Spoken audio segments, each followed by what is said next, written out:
You know, when I got asked to speak here today, the first thing I did was I started to Google last lecture. And I came up with a talk by Bill Clinton, a talk by Obama, a talk by Will Ferrell. And I thought, boy, I'm in huge trouble. Ladies and gentlemen, distinguished faculty, administrators, friends and family, and of course, the graduating class of 2013. I'd like to thank you for bestowing me with the honor of giving this year's last lecture. You know, UWO's motto is Veritas et Utilitas. Seeing as I completely bombed Latin in high school and was far too lazy to take it in university, I used Google Translate and now I know what it means. Truth and usefulness. Truth and usefulness. Hopefully that is what I will impart on you today. I'm going to tell you my story, how I went from being a student where you're sitting to having my journey of the last 20 years to now being in front of you today and all the lessons I've learned along the way. I think it's really important that you think of your time here at Western as a place where you've built a toolbox. Your education at Western really is a toolbox, and your job is to spend the rest of your life filling it with tools. Filling it with tools that you can use in all aspects of life, whether they be skills, whether they be languages, whether they be friends, whether they be money. Tools that will give you a better quality of life and allow you to do all of the things that you want to do. You know, when I was 12 years old, I was what you would call a husky kid. I think today they call that chubby. And my mother invited me to come with her to the gym. She was an avid worker-outer. And of course, I had no desire to go. And then she told me she would take me for ice cream after if I went with her. So I went to the gym. And we would go to the YMCA in Toronto. And she'd go in the workout room or do her aerobics class and kind of leave me to find my own thing. So I'd go up to the top floor where the main gyms were, and everyone was playing basketball.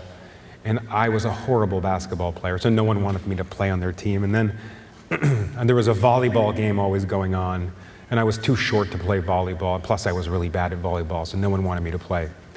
And then I would kind of find my way into the weight room. And I wouldn't even go in. I would just stand on the outside of the glass looking in. And I saw these people with muscles. And these people with muscles looked exactly like the people in all of my favorite movies. Arnold Schwarzenegger and Sylvester Stallone and Jean-Claude Van Damme. Yes, I'm a child of the 80s. What is today? Jason Statham, Brad Pitt, I don't know. So I was amazed that these people from lifting those weights had those physiques, and I wanted to be that. So I kind of gathered up the confidence on my third visit to the Y, and I went in there, and I remember my mother was on a step mill or a Stairmaster, and there I was lifting the weights. I had no idea what I was doing, but I got the grunt down. And also I saw the really big guys, when they were done with doing a set or an exercise, they would throw the weights down. So I got the throwing and I got the grunt. And I remember my mother was so scared I was going to get hurt that she would get off of her Stepmaster or Stairmaster and she would come over and say, "Are you hurt?" I said, "No." She goes, "Why are you screaming?" "Because that's what you do, Mom. That's what you do." She got me a trainer. Now, at the time, there was really no such thing as trainers. There was a public phys ed teacher from a school nearby who would moonlight to make a few extra bucks, and he was a strength coach. And I worked with him for a couple hours, and he showed me some basic exercises. And now I had some tools. I had some basic tools. Tools that would give me just enough knowledge to not hurt myself too badly, but to start making some gains in the gym. And I was in love. The first love of my life was working out. And at that young age, my body was changing and I was developing a lot of muscle very quickly. And people would comment and my friends would say, wow, you know. And I knew I was doing well when my father gave me the nickname No Neck. Not a word of a lie, my brother's here, he can testify to that. So I continued on working out, and I was in high school. You know, I wasn't much of a student in high school. I was a hockey player, and I specialized in hockey. I got an A in hockey, and a B or below in everything else. But I did just well enough, I mean just well enough, to barely get into Western. And I chose Western because at the time, it had just changed over from phys ed to kinesiology, the program I was interested in. And it was amazing to think that I could actually go to university and study the stuff that I love. I got to study exercise and nutrition and muscles.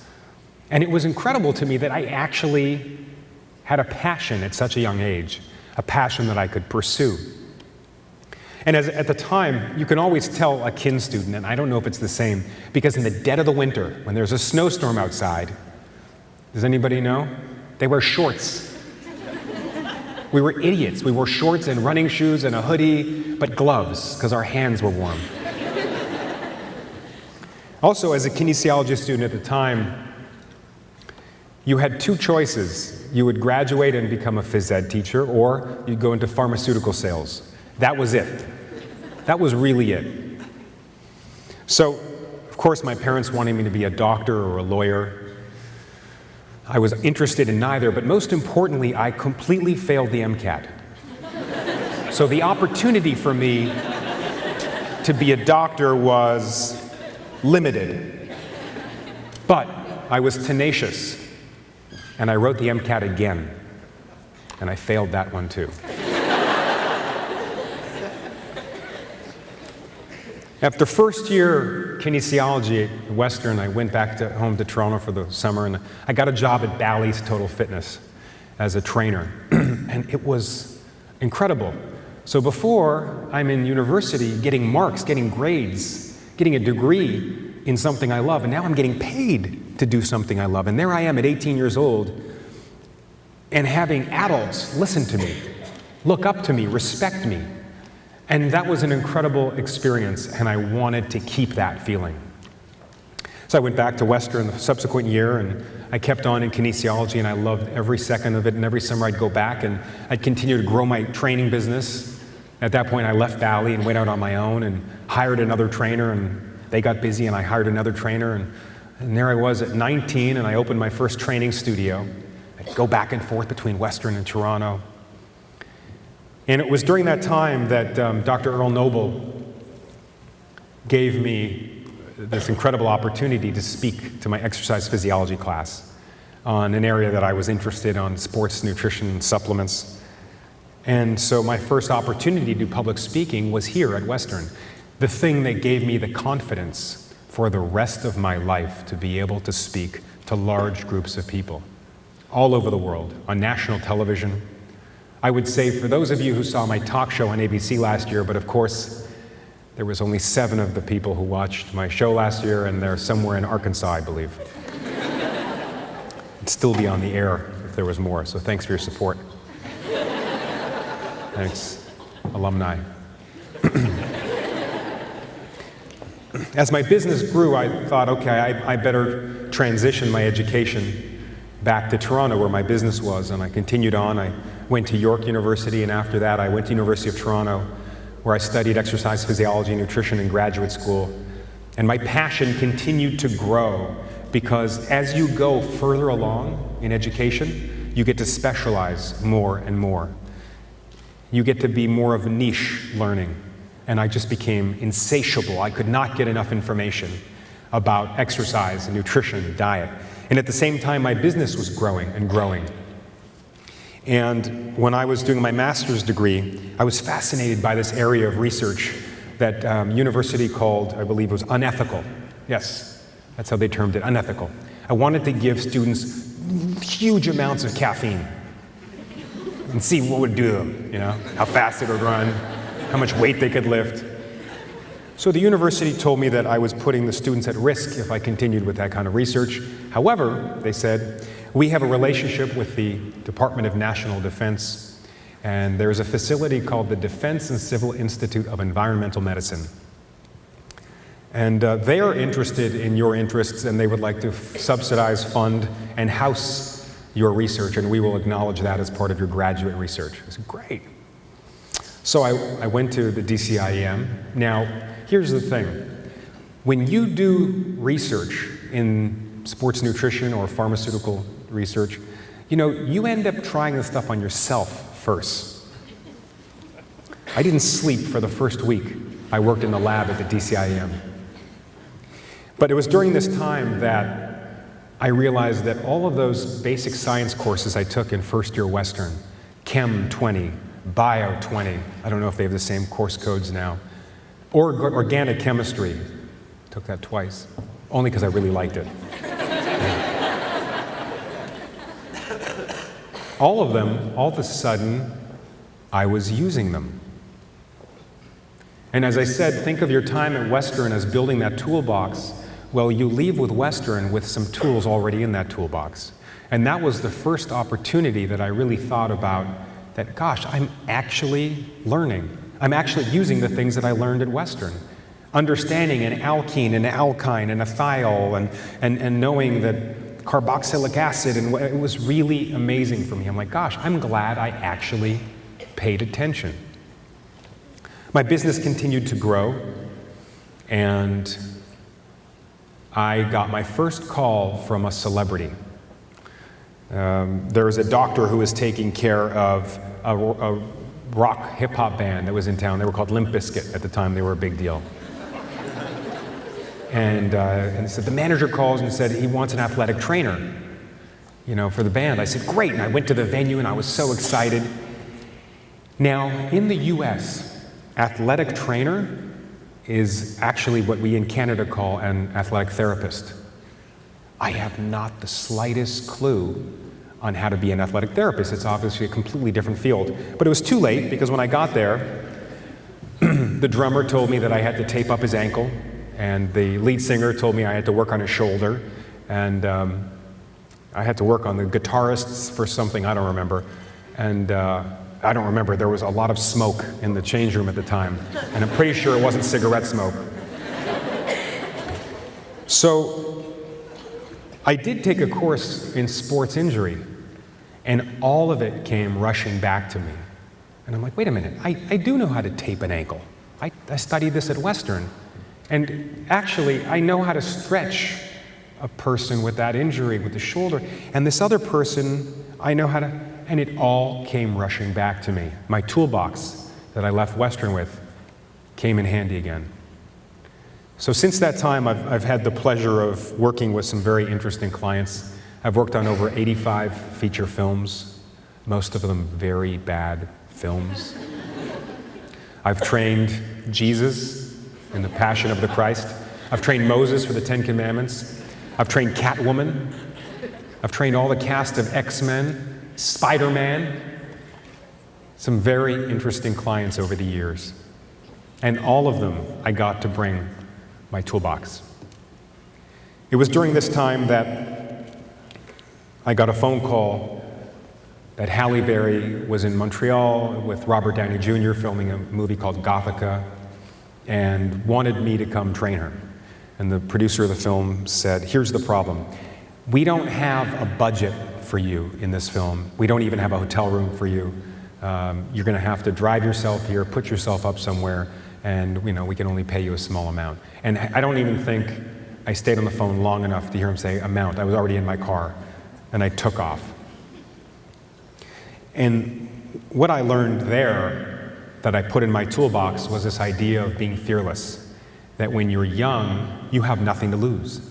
All of you sitting in this room today have absolutely nothing to lose. Any opportunity that presents itself to you, attack it fearlessly. Because it was that decision that I made to just drop what I was doing. I had a thriving business, because I knew what kind of an opportunity it was to train someone who just won the Oscar, to just go and do it. I'll figure it out when I get there. And when I got there, I trained Halle the first day, and she was very sweet, and she said to me, I want you to know I've had the same trainer in LA for 14 years, and I love him dearly, and he's great. So I don't want to mislead you, and even though I'm excited to work with you for the rest of this film, when this film is done, I will be going back to work with him in LA. And I said, that's okay. At least I can say I trained Halle Berry. Our third workout, Halle said, would you consider moving back to LA to train me for Catwoman? And then my career went to a whole other level. So on that film, I worked with Robert Downey Jr., where again, my work in organic chemistry came in handy.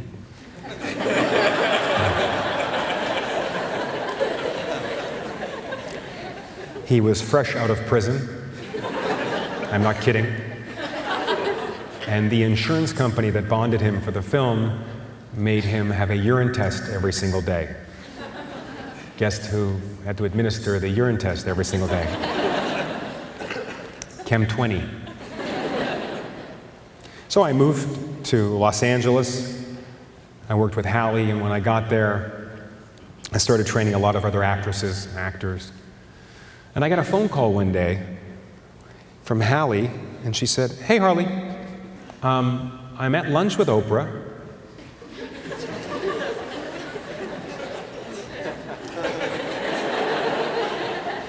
And she wants to talk to you. Okay.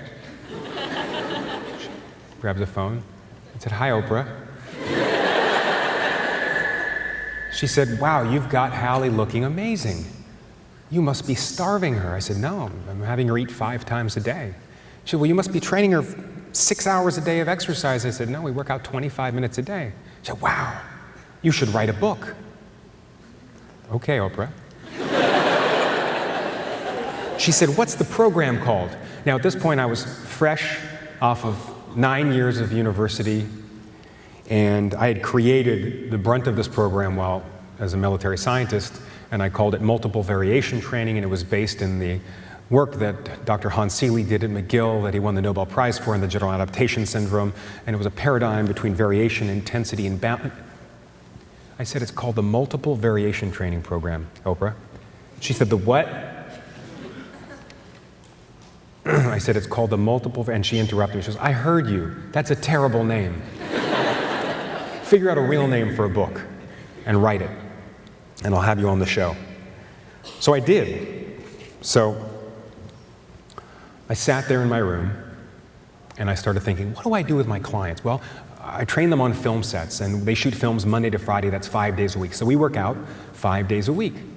And there's about a 30-minute lunch break in a typical film set.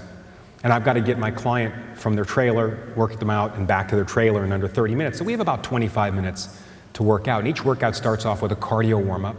And then we usually take a circuit of an upper body exercise, a lower body, and abdominal exercise, and we end off with a cardio cool-down. It's 5 phases, 5 minutes each phase is 25 minutes, 5 days a week, 5, 5, 5, 5. Okay. What about the diet part? Well, when I went to grad school, we learned that grazing was better than gorging. And 5 meals a day is the optimum amount to eat throughout the day to stabilize your blood sugar. And Halle was believe it or not, a type 3 diabetic called Modi. And this was optimal for her. So 3 meals and 2 snacks a day. And then every time she would eat, I would cook her meals because the food on the film sets was gross. And I'd get a phone call saying, you've got 5 minutes to prepare her meal. She's coming to you. She'll be there in 5 minutes. I'd have to whip something up in 5 minutes. And because we were in a trailer on a film set, there's only a few ingredients. So I would have to create a recipe that took me 5 minutes with about 5 ingredients, and generally about 5 steps, 5 times a day. 5, 5, 5, 5. And each meal always had to have a low-fat protein, a healthy carbohydrate, fiber, a healthy fat, and I would always serve it with a calorie-free beverage. 5, those are 5 things, 5 times a day, 5 minutes, 5 ingredients, 5 steps, 5 workouts a week, 5 5-minute phases. Of course. The first book was called 5-Factor Fitness. The book is translated, I believe, into 16 languages now. Shortly thereafter, I wrote another book called The 5-Factor Diet. then the World Diet, and now I have a new book that came out last Tuesday that opened up to number 7 in the US called The Body Reset Diet. I almost forgot what it was called. But you know, I'm not a writer. I went to University of Western Ontario and I did my degree in kinesiology, but when you do a degree in anything, you're forced to take courses in other areas. And you don't realize it while you're here. You're like, why can't I just stick to my major? But all of that helped me. And the courses in sociology, and the courses in sports history, and the courses in everything that made me research and sit in D.B. Weldon. Is it still called D.B. Weldon? Yeah. Gosh, the hours and hours at D.B. Weldon researching, because back then, I'm aging myself, the internet was just kind of coming out. Not everyone had a computer, and it was dial-up internet, which was really slow. It was faster to go to the library than to download something off the internet and then print it up on your dot matrix printer. And writing all of those papers, I mean, if you were to take all the papers that you've written in your years at Western and you were to stack them up, you'd have a lot of papers, right? But all of that gave me some tools that I used and took out of my toolbox to learn how to write a book. I never took courses on how to write a book. I just knew how to write. I knew how to research because Western gave me the tools to learn how to do those things. And when I wrote my third book, I said, gosh, so much has been written about why we're so unhealthy and why we have so much obesity and heart disease and stroke and diabetes. So I set out to travel around the world. I wanted to understand why the rest of the world is so much healthier than we are in North America. Why do they have less obesity? Why do they have less heart disease? And I traveled to the 10 healthiest countries in the world. And the one thing that I found was interesting here at my time at Western, something that the courses at Western didn't teach me, but my friendships and the people here taught me, was, and it's going to sound funny, but multiculturalism.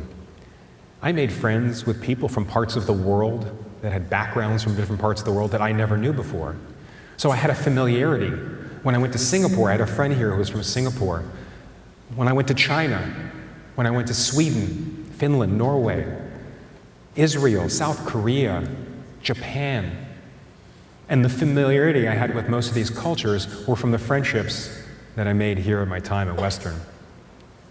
That book was called The World Diet. That book bombed. But I really enjoyed writing it. It was the most enjoyable thing I've ever done. And the lessons in there were very, very helpful, at least for me.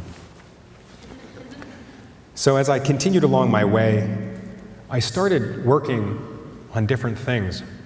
I started designing fitness equipment.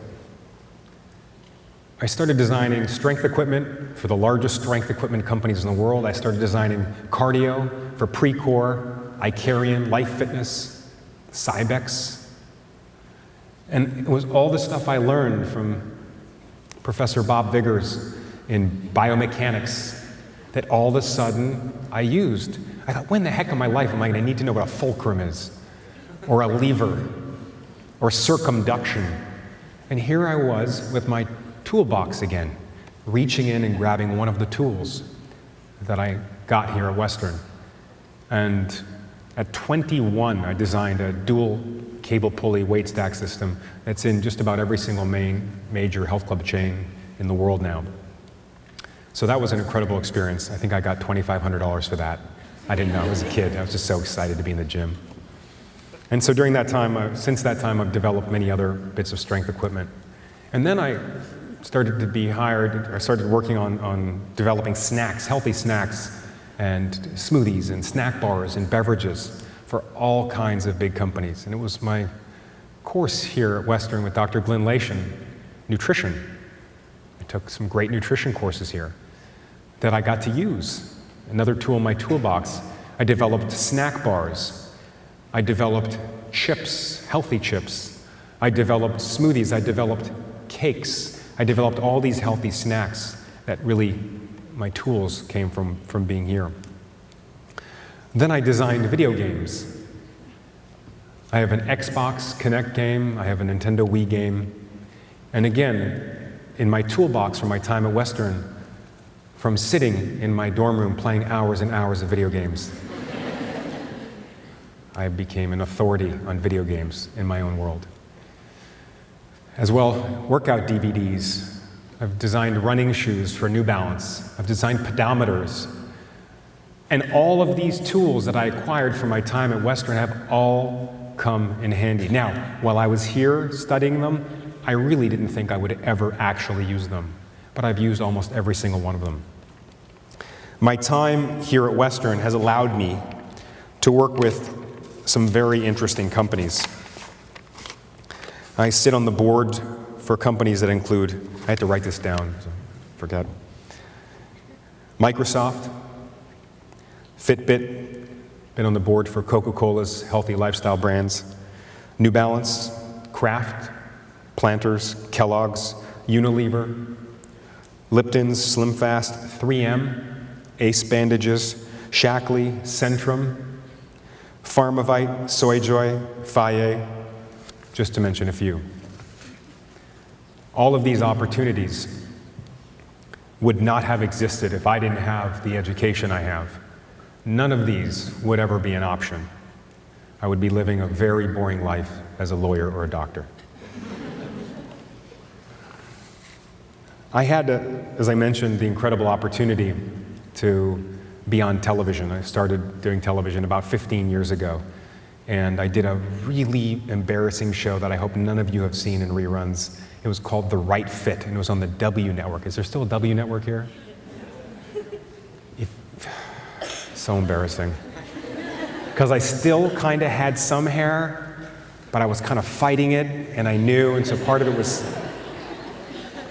and at the time, like, I was really big and muscular, and look, styles have changed, I'm just gonna say, but I was wearing a lot of tank tops at the time. Tight, shiny, fitted tank tops. So that was about 16, 15 years ago. I just ask if they ever play a rerun, please change the channel for my sake. But since that time, I got a chance to continue to improve my speaking skills and speaking in front of groups. And I got asked to be the fitness correspondent on the Today Show on NBC. And for several years, I would go and be on the Today Show with Matt Lauer and Katie Couric. Matt Lauer has less hair than me, by the way. It's a brush over. I'm telling you. You see it up close.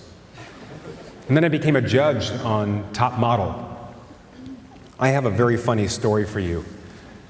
Not only was I a judge on the various top models around the world, and Germany's, Canada's Next Top Model, but when I was a judge at Germany's Next Top Model, there was an episode we were shooting, and all of the models had to do a workout that I was showing them, and one of them had bad knees. So said she couldn't do the workout, but there was a pool where we were, and I said, why don't you swim laps in the pool during that time? She said, okay. Now, Germans are very focused and organized people. They don't usually complain. I didn't know it wasn't a heated pool. And not only that, no one had been in it 2 years and it hadn't been treated with chlorine. So anyways, at the end of the thing, everyone was done. I turned to her, I said, okay, you can stop swimming now. And she stood and she said, yes, okay, great. I'm a little cold, I'm gonna go inside. I said, okay, she went inside. 2 minutes later, someone came out screaming in German. I didn't know what it was. I went upstairs and she was in shock upstairs. And she had hypothermia. No, you can't laugh yet. She had hypothermia. So I went upstairs and I immediately covered her in blankets, and there was a producer behind me, and there was something in German, and I started yelling, 911, call 911. And I'm keeping her warm, and nothing's happening, and there's no ambulance coming around, and she's in shock, and I'm really, really concerned at this point. And I yelled again, 911, where's the ambulance? And she said, ambulance? I said, yes, I said 911. She said, oh, I thought you said no one should come in the room. 9 is no.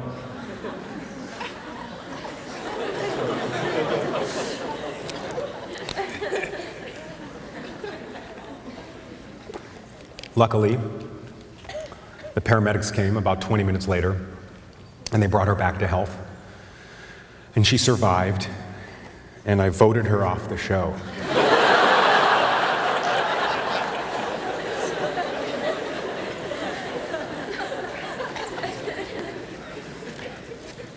But I took a first aid course while I was at Western. And I like to think that that was a tool in my toolbox that I used at that point.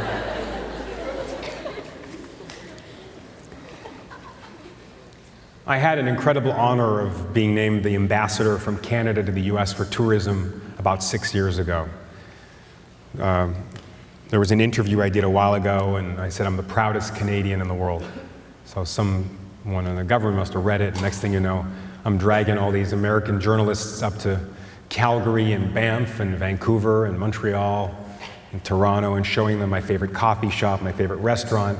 I mean, I thought it was kind of funny, but I wasn't showing them any historical sites. I really didn't know much about the history of these places.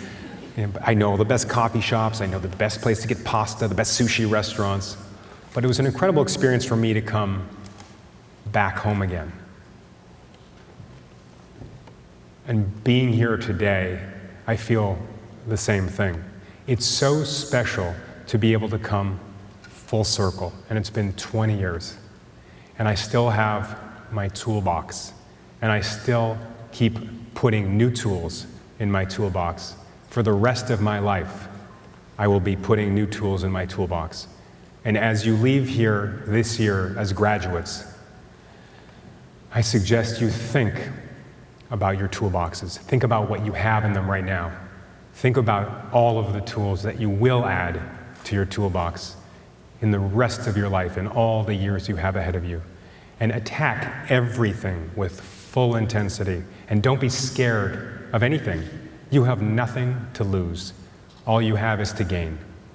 So I want to thank you very, very much for having me speak today. And I'm opening the forum to questions.